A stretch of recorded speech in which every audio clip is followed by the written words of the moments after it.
Hello friend, sociology with Dhruv Dikshit channel में आज आपके साथ में वर्तमान में एक ज्वलंत मुद्दा जिस पे बहुत फेसबुक, व्हाट्सएप, ट्विटर सभी में बहुत बहस चल रही है, उस पर चर्चा करूंगा। जी हाँ, निजीकरण की बात कर रहा हूँ। प्राइवेटाइजेशन बनाम मोनेटाइजेशन। अभी भारत सरकार ने नेशनल मोनेटाइजेशन पाइपलाइन योजना लॉन्च की है। मोनेटाइजेशन की बात होते ही इस पे चारों तरफ बहस होने लगी, लगातार आरोप प्रत्यारोप लगने लगे। इस बहस में हिंदुस्तान की पूरी आबादी इन्वॉल्व है। एक बड़ी आबादी इसमें वो भी है। देखिए, इसमें बहस बहुत हो रही है, लेकिन देश की एक बड़ी आबादी ऐसी भी है जो 80% आबादी ऐसी है जो सरकार के इस भारी भरकम शब्दों को समझ नहीं पाती और उसे वही समझाती है, वही समझ पाती है, उसे वही समझाया जाता है जो मीडिया में सुनाई देता है या पक्ष विपक्ष के नेता बोलते हैं। मीडिया ने क्या बताया, क्या नहीं बताया, फेसबुक, ट्विटर, व्हाट्सएप, ऐसे बहुत से चैनल हैं। योजना की अच्छाई क्या है वो नहीं बता रहे, योजना की सिर्फ बुराई की योजना की बुराई इतनी बता दी है कि इनको ऐसा लगता है कि भारत में अब कुछ नहीं बचेगा, सरकार ने सब कुछ बेच दिया। तरह तरह के व्यंग बाण चल रहे हैं, कार्टून बन रहे हैं, मैं खाऊंगा नहीं, खाने नहीं दूंगा, मैं बेचूंगा नहीं, बेच दूंगा, सब कुछ बेच रहे हैं। सरकार के हाथ में कुछ नहीं रहने वाला।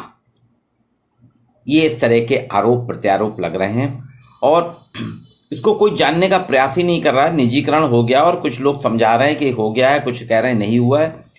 वास्तव में है क्या, इसको हमें समझना चाहिए। तो आज मैं एक बॉम्बे के हैं सामाजिक आर्थिक विश्लेषक, जो अर्थशास्त्र के वरिष्ठ लेखक हैं, आर्थिक सामाजिक राजनीतिक विषयों के विश्लेषक हैं, डॉक्टर पंकज जायसवाल। उन्हीं के एक लेख से मैंने इसको लिया है और मैं आज आपके साथ इस पर चर्चा करूंगा, आपके साथ ही अपने विचार रखूंगा। वास्तव में सच्चाई है कि निजीकरण, बेचना या एसेट मोनेटाइजेशन एकदम से अलग अलग चीजें हैं।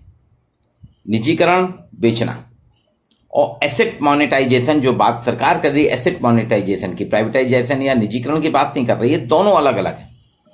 अभी जो स्कीम आई है नेशनल मोनेटाइजेशन पाइपलाइन योजना, निजीकरण की योजना कतई नहीं है। ये नेशनल मोनेटाइजेशन पाइपलाइन स्कीम जो है कहीं से भी निजीकरण नहीं है, क्योंकि इसके तहत संपत्ति का मालिकाना हक, जैसे इस फ्लैट में हो, इस फ्लैट का मालिकाना हक सरकार के पास ही रहेगा, मेरे पास ही रहेगा। इसमें कोई साझेदारी नहीं हो रही। आपने देखा होगा भोपाल का हबीबगंज स्टेशन प्राइवेट में चला गया, पोर्ट प्राइवेट में चले गए, एमपी भी प्राइवेट में जा रही है और कुछ खास नामों को लेके उनके कि अडानी ले रहा, अंबानी ले रहा। पूरे देश में अडानी अंबानी का कब्जा हो रहा है। सरकार सब कुछ बेच रही है, यूनिवर्सिटी बेच रही है, यूजीसी बेच रही है, सब कुछ बेच रही है, कुछ नहीं रख रही है अपने पास। ऐसा कुछ भी नहीं है, क्योंकि संपत्ति का मालिकाना हक सरकार के पास ही रहेगा। ये जो निजीकरण की जो विकल्प योजना है, निजीकरण का नेशनल मोनेटाइजेशन पाइपलाइन योजना, ये निजीकरण का एक विकल्प है। उसके परिप्रेक्ष्य में एक नई योजना लाई गई जिसमें संपत्ति पे पूरा हक, मालिकाना हक सरकार का ही रहेगा। अब दशकों से हमने जो संपत्ति, भारत सरकार ने दशकों की बात सही है, आजादी के बाद से 7 दशक में हमने जो संपत्ति अर्जित की है उसमें लाभ दिख रहा है। तो निजी क्षेत्र तो उसे लेगा, उसकी कार्य संस्कृति, कार्य क्षमता और नेतृत्व क्षमता बदलकर उसे वो लाभप्रद बना देता है। कई कंपनियां ऐसी हैं जो सरकार ने उनको दी, वो देखिए लाभप्रद हो गई। एयर इंडिया का भी यही हाल है, एयर इंडिया का भी चल रहा है, इसको दे दिया जाए। अब सरकार एक नया अप्रोच लगाना चाह रही है। क्या जरूरी है कि हर काम आईएएस अफसर ही करते रहें? सरकार में सरकार चलाने वाले कौन है? आईएएस अफसर है ना। उनसे काम कराने के बजाय हमें सार्वजनिक उपक्रम जो हैं, प्राइवेट सेक्टर जो हैं, उनके प्रबंधन, निजी क्षेत्र के प्रबंधनों के जो एक्सपर्ट हैं उनको दे दिया जाए। मानव पूंजी पे काम किया जाए तो संपत्ति भी सरकार के पास होगी और लाभ भी सरकार को होगा, जनता को भी इसका लाभ मिलेगा। निजीकरण की ये जो कई कमियां थी, निजीकरण में क्या होता था कि हम दे देते थे प्राइवेटाइजेशन, फिर वो अपनी मनमानी करते थे, सरकार पे अंकुश नहीं रहता था, सरकार के हाथ से चली जाती थी। इन्हीं सब कंपनियों के, इन्हीं सब कमियों के, इन्हीं ड्रॉबैक को देखते हुए इस बार सरकार लाई है आंशिक जवाब के रूप में नेशनल मॉनिटाइजेशन। इसमें संपत्ति का हस्तांतरण निजी हाथों में नहीं होता, संपत्ति कभी नहीं जाती किसी के हाथ में। उसका संपत्ति का संरक्षण करने, उसे उन्नत करने, उससे आय कमाने, देश के कैंपेक्स के लिए टैक्स बढ़ाने वाले ब्याज वाला जो बॉन्ड लेकर पैसा लेने की प्रक्रिया है ना, उसके बजाय इस संपत्ति से भविष्य में होने वाली आय को आज ही वैल्यू के रूप में अग्रिम प्राप्त कर लिया जाता है। ये निरंतर इंफ्रा प्रोजेक्ट के लिए पैसा जुटाने की ये योजना है। हम जो बॉन्ड निकाल के पैसा लेते हैं ना, उससे बेटर है कि अपनी संपत्ति पे ही हम पैसा ले लें अग्रिम। इसको एक उन्होंने पंकज जायसवाल ने एक उदाहरण के तौर पर बताया। सपोज आप डॉक्टर हैं और आपने एक होटल भी खोल लिया है। अब होटल पे भी आपको पूरा समय मांग रहा है, होटल मांगता है कि आप पूरा समय दीजिए, और चिकित्सीय पैसा भी आपसे समय मांग रहा है। आपका मूल काम तो डॉक्टर है ना, तो आपका मूल काम चिकित्सा करना है, लेकिन होटल की छोटी बड़ी जो आवश्यकताएं, उनकी बातों पे आपका फोकस ना जाने से आपका होटल व्यवसाय गड़बड़ाता है, और ना ही आप अपने चिकित्सीय पैसे अपना ध्यान दे पाते हैं। तो आप ना तो होटल को चला पाते हैं, ना ही अपने क्लिनिक को। अब ऐसे में आपने क्या करा कि आप किसी एक ऐसे व्यक्ति को आपने ढूंढा जो बढ़िया होटल चलाने वाला हो, और आप अपनी होटल वाली संपत्ति अपने ही पास रखकर अपने अनुबंध के आधार पर उसको चलाने को दे देते हैं एक व्यक्ति को। इसमें संपत्ति आप ही के पास है, मूल मालिक के पास है संपत्ति, मतलब होटल अब चलने लगा तो उसका क्षरण रुक गया।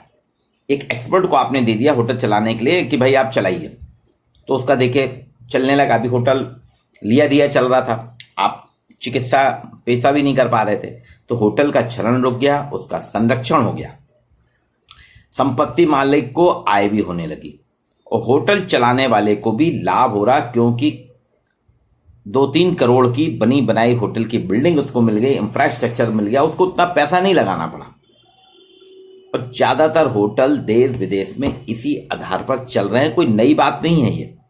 एक्सपर्ट का काम एक्सपर्ट को देने से हर तरफ विन विन, जीत जीत की स्थिति बनती है, और पैसा अग्रिम में मिल जाने से उसे बिना बेचे ही अगली संपत्ति विस्तार के लिए वित्त की व्यवस्था हो जाती है। उदाहरण दिया ना मैंने, डॉक्टर अपनी चिकित्सीय पैसे में लगा है, होटल था, होटल के उसने अग्रिम ले लिया और 10 साल के लिए एक एक्सपर्ट को दे दिया कि आप होटल चलाइए। 10 साल का इकट्ठा पैसा मिल गया उसको, इनकेस मान लीजिए 2 करोड़ रुपए मिल गया। उस 2 करोड़ से उसने अपने हॉस्पिटल को डेवलप कर लिया। हॉस्पिटल में चिकित्साएं जो कि स्वास्थ्य के लिए, समाज के लिए बहुत आवश्यक थी। तो देखिए उसकी संपत्ति भी बची है, संपत्ति का संरक्षण भी है, संपत्ति का विस्तार भी हो गया। उसकी संपत्ति विस्तार जो उसने हॉस्पिटल के लिए, जो उसकी फाइनेंशियल प्रॉब्लम थी, वो कर्ज लेता ना, बैंक से कर्ज लेता, लोन लेता, तो उतना लोन चुकाना पड़ता। अब उसको लोन नहीं चुकाना पड़ रहा, वो विन विन स्थिति में। वास्तव में व्यक्तिगत स्तर पे उसको आप ऐसे समझ सकते हैं कि यदि आपके पास कोई संपत्ति है, और यदि यही किराया जो आप किराएदार से कई साल में देने वाला है, उसको शुरू में ही जोड़ के ले लें। जैसे ये बिल्डिंग है मेरी, इस बिल्डिंग में 12 फ्लैट हैं। आप 12 फ्लैट का इकट्ठा पैसा ले लेते हैं सबको दे के किराए पे, तो आप नई संपत्ति लेने के अलावा कई अपने बड़े और रुके हुए काम भी कर सकते हैं। अब हर महीने आप किराया लेंगे, अगर आपको एक मुफ्त रकम देने वाला 10 साल का किराया देने वाला मिल जाता है कोई, तो 10 साल का किराया एडवांस में ले लीजिए ना, आप क्या बुरा है। उस इकट्ठी बल्क की रकम से आप अपने रुके हुए बड़े हुए जो रुके हुए काम है, जिनके लिए पैसा चाहिए, आपको इकट्ठा पैसा मिल गया, ये आपका काम हो जाएगा। यही जो है नेशनल मॉनिटाइजेशन स्कीम है।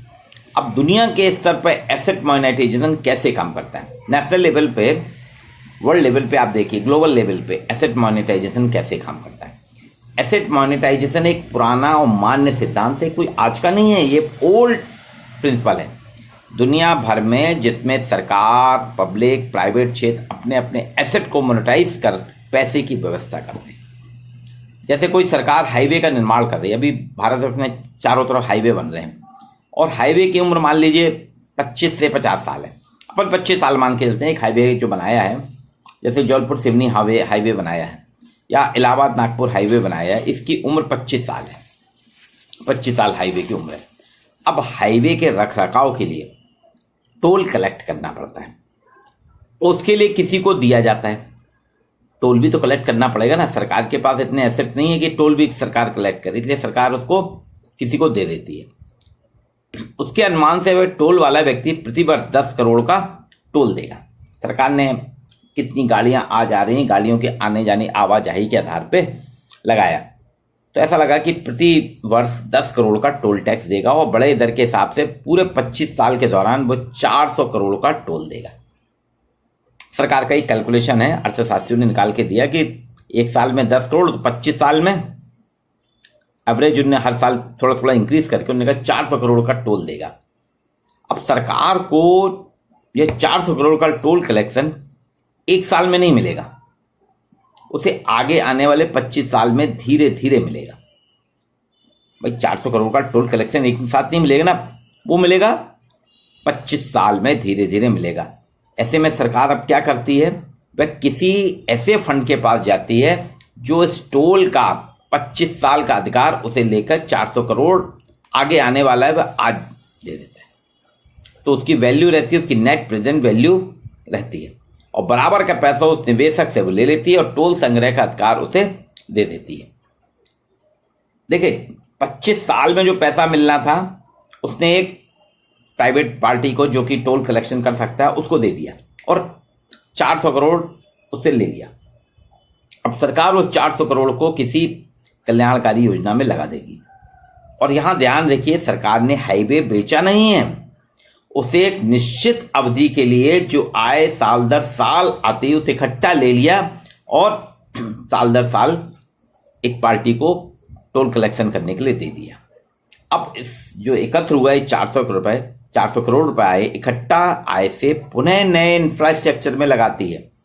इसलिए देख रही है आप, दुनिया भर में एसेट मोनेटाइजेशन पैसा पहले खाली करने के एक अच्छा माध्यम माना जाता है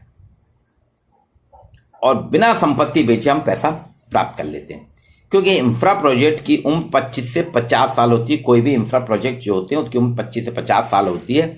उससे की आय की दर भी दीर्घ अवधि लॉन्ग टर्म की होती है और धीरे धीरे मिलती है। अगर आपको अग्रिम पैसा लेना है तो एक अच्छा विकल्प माना जाता है ना, अग्रिम पैसा एडवांस लेना तो एक अच्छा विकल्प है। ऐसा नहीं कि मॉडल केवल सरकारें करती, निजी क्षेत्र भी करते हैं। सरकार कर रही है ऐसा नहीं, निजी क्षेत्र वाले भी करते हैं। वो लीज रेंटल डिस्काउंटिंग इसका एक प्रचलित स्वरूप है। बैंकिंग को निजी क्षेत्र में लोगों के लिए जो अक्सर लोग प्रयोग करते हैं, बैंक में भी ऐसा होता है। ये पिछली सरकार ने नेशनल इंफ्रास्ट्रक्चर पाइपलाइन NIP घोषित किया था, जिसके तहत लॉन्ग टर्म रणनीति के अंतर्गत 100 लाख करोड़ के इंफ्रास्ट्रक्चर प्रोजेक्ट आने थे। उसकी फंडिंग के लिए कि उसकी फंडिंग कैसे होगी उसके लिए DFI डेवलपमेंट फाइनेंस इंस्टीट्यूशन की घोषणा की और उसी योजना का अगला पड़ाव है नेशनल मोनेटाइजेशन पाइपलाइन NMP योजना। और इसके पहले सरकार बिल्ट ऑपरेट अंत में ट्रांसफर मॉल BOT पर काम करती थी, BOT पे।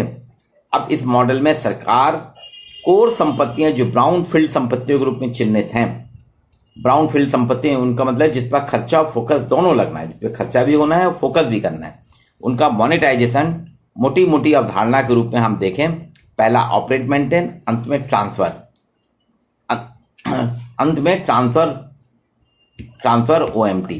OMDT अवधारणा के आधार पे होगा। अब ट्रांसफर कर दिया आपने, infrastructure investment trust, real investment trust जैसे अन्य कारकों के आधार पे होगा।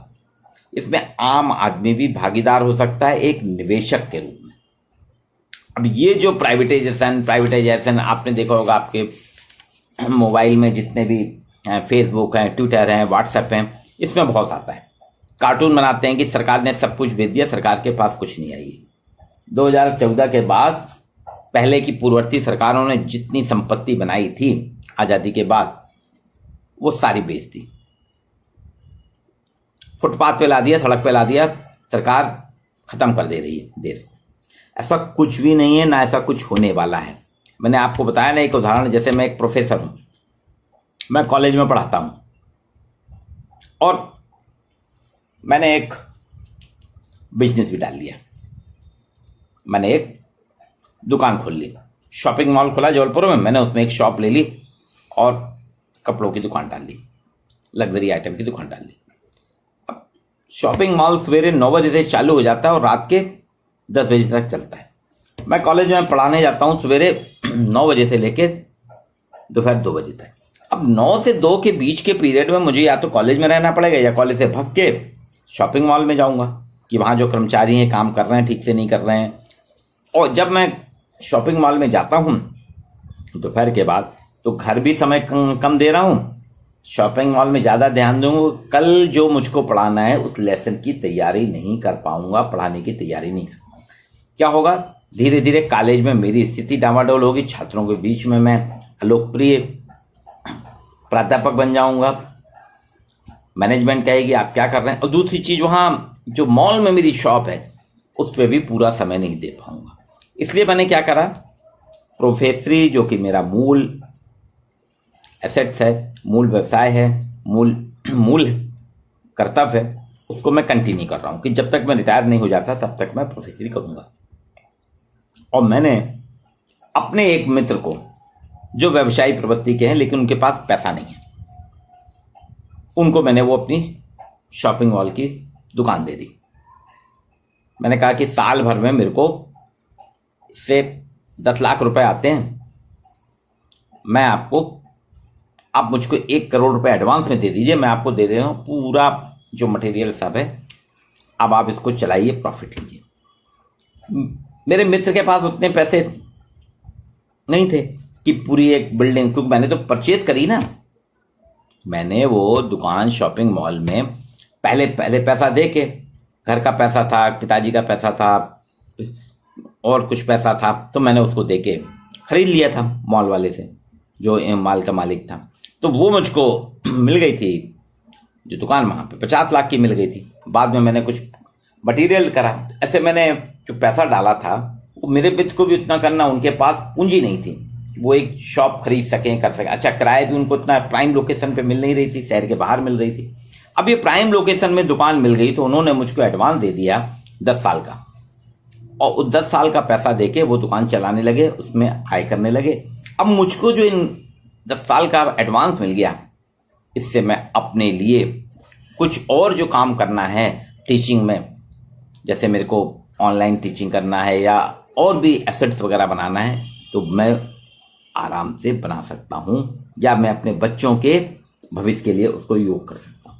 अभी दोनों जगह मेरा ध्यान नहीं। तो ये कहलाता है मोनेटाइजेशन, जिसको प्राइवेटाइजेशन के साथ जोड़ के हमारे मीडिया के या विपक्ष के लोग जो भ्रामक प्रचार कर रहे हैं, वो ये कह रहे हैं कि सरकार ने सब बेच दिया, सरकार के पास कुछ नहीं, सरकार खोखली हो गई। ऐसा कुछ भी नहीं है मित्रों, ऐसी किसी प्रकार की आशंका में आप मत पड़िए, आप करिए। ये मैंने आपके साथ यथार्थ विवरण, जो पंकज जायसवाल सामाजिक आर्थिक विश्लेषक हैं मुंबई के, उनके एक लेख में पढ़ा था, उस लेख के आधार पर मेरे को जो समझ में आया, क्लियर कट था, उन्होंने बहुत अच्छे से समझाया। तो ये एक मोनेटाइजेशन है, ये प्राइवेटाइजेशन नहीं है। सरकार के द्वारा जो स्कीम चालू की गई है, मोनेटाइजेशन किया गया, प्राइवेटाइजेशन नहीं किया गया। और इस मोनेटाइजेशन सरकार के पास, सरकार छोटी है, देश बड़ा है, इतना ज़्यादा नहीं कर सकती सरकार, इसलिए सरकार मोनेटाइजेशन करके इकट्ठा पैसा ले रही, उस पैसे से वो अपनी रुकी हुई कई योजनाएं चालू करेगी।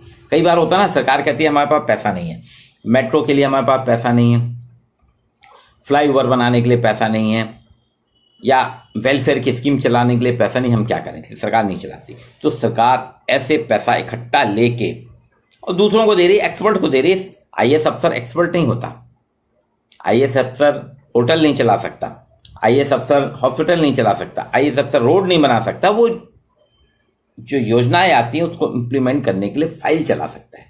तो अब देखिए, सरकार ने मोनेटाइजेशन करके एक्सपर्ट को वो सारी चीजें दे दी हैं, एक्सपर्ट को सारे उपकरण दे दिए हैं। अब वो एक्सपर्ट अपनी योग्यता के आधार पे, अपनी क्षमता के आधार पे उसका संरक्षण भी करेगा, उसको उन्नत भी करेगा, और सरकार को पैसा भी मिल गया, जिससे सरकार की कई रुकी हुई योजनाएं पूरी हो जाएंगी। ये है मोनेटाइजेशन।